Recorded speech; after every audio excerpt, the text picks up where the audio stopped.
Hola, hoy vamos a trabajar la regresión lineal simple utilizando el programa estadístico SPSS.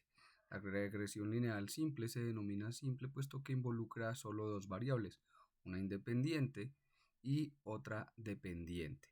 Cuando tiene más de dos variables independientes, esta se denomina regresión lineal multivariada. Para empezar, entonces, podemos decir que la regresión lineal simple establece la variación en una variable dependiente dada una variación en una variable independiente o que la explica. Es decir, cuánto cambia el valor de y si está cambiando el valor de x. Para ello, esta regresión utiliza una ecuación de una recta, es una ecuación lineal. Como se puede ver aquí, tenemos que y corresponde a la variable dependiente o respuesta. Esta variable siempre debe ser continua y estaría o es la variable de interés, puesto que esta es la que exploraremos si está relacionada con una variable independiente, en este caso x. Entonces la regresión lineal me permite establecer cuánto cambia y si está cambiando x. Ahora veremos unos ejemplos sencillos.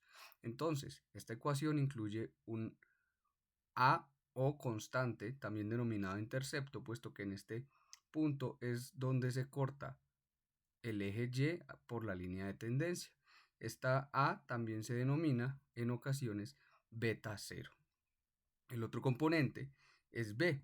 B se denomina coeficiente pendiente o corresponde a la unidad de cambio, es decir, cuánto cambia Y por cada unidad que cambie X. Y esa B también se conoce como beta 1. Entonces, lo primero que debemos hacer para establecer una regresión lineal es establecer si existe una posible asociación lineal entre dos variables mediante un diagrama de dispersión. Entonces, el diagrama de dispersión lo haremos en el programa SPSS y en él veremos que, por ejemplo, con el trabajo que estamos haciendo en este momento, tenemos una base de datos donde tenemos un consumo diario de alimento y la actividad física realizada por los individuos del estudio. En este caso, vemos que hay una supuesta asociación lineal, puesto que hay una inclinación de una línea y esta va de forma ascendente, es decir, que podría ser una relación directa o positiva. En este recuadro vemos además el modelo del que hablamos en la diapositiva anterior y un valor que corresponde al r cuadrado o coeficiente de determinación del que hablaremos más adelante. Una vez establecemos que hay una posible asociación lineal mediante este gráfico de dispersión, entonces podemos pasar al programa, a la parte de analizar las regresiones lineales para generar entonces el conjunto de tablas que corresponderán a la regresión lineal. Vamos a hacerlo entonces en Excel utilizando una base de datos denominada RegLineal que estará disponible en los comentarios de este video. Yo he precargado previamente la base de datos de la que explicaré un poco aquí. Tenemos 30 individuos a los que les estamos estableciendo el consumo diario en gramos de acuerdo con la actividad física que realizan por día. En teoría, entre más actividad física generen, pues mayor consumo habrá. Entonces, el primer paso, decíamos, es generar un gráfico de dispersión. Para ello vamos por gráficos, cuadro de diálogos antiguos, dispersión, haremos una dispersión simple y la variable dependiente, en este caso el consumo, irá en el eje Y y la independiente en el eje X. Esto es muy importante, puesto que se debe definir cuál es la variable que depende de la otra. Una vez tenemos el cuadro, vemos una nube de puntos claramente hacia arriba, lo que nos indica una posible asociación lineal y podemos inclusive colocar la línea de tendencia, que en este caso nos entrega el ya mencionado modelo y el coeficiente de determinación. Como veo que hay una posible asociación lineal que puede ser confirmada a través de una análisis de correlación de Pearson, puedo proceder a hacer una regresión lineal. ¿Cómo se hace? La regresión lineal la vamos a encontrar en analizar, regresión, lineales. Una vez estamos en el cuadro de regresiones, entonces incluiremos la variable dependiente, que es el consumo, y la variable explicativa o independiente, que es la actividad. Si ustedes están validando además los modelos, que es una de las actividades que se debe realizar para poder saber que estos modelos aplican para hacer inferencia estadística, entonces ustedes podrán incluir en este recuadro de estadísticos las pruebas de Durbin-Watson para la independencia de residuos. Yo no las voy a pedir ahora.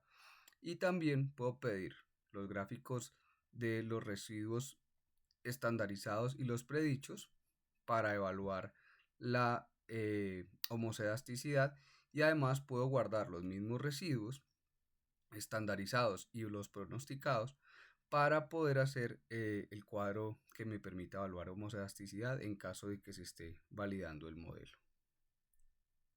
Una vez he puesto la variable dependiente y la independiente, le damos a aceptar. Aquí vemos los recuadros de cada una de las partes de la regresión lineal y vamos a explicarlos uno a uno.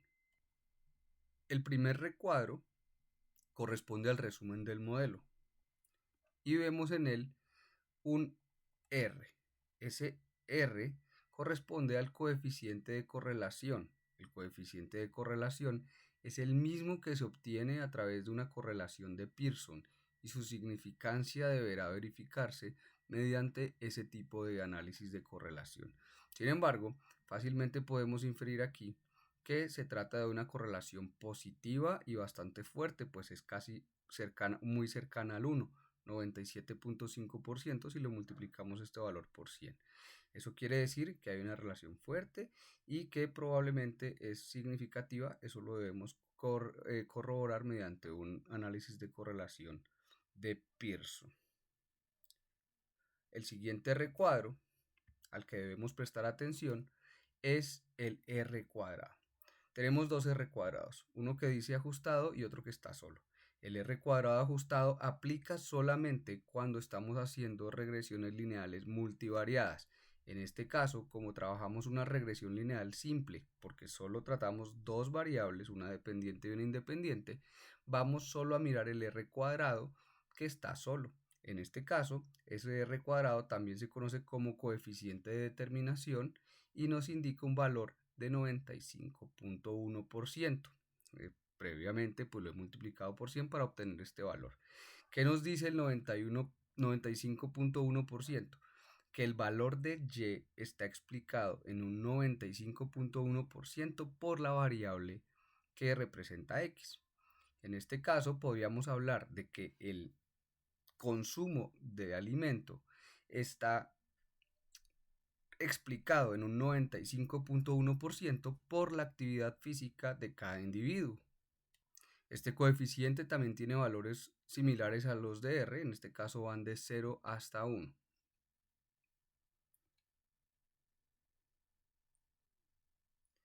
El siguiente recuadro que vamos a encontrar corresponde con el ANOVA. El ANOVA nos indica una cosa fundamental, y es si el modelo que encontramos, es decir, si Y igual a más BX, si ese modelo ajusta o no ajusta los datos de forma lineal, ¿cierto? Recuerden que cuando P es mayor a 0,05, entonces ustedes elegirán la hipótesis nula que dice que el modelo no ajusta los datos. ¿Dónde vamos a verificar el valor de P? En el último recuadro de la derecha.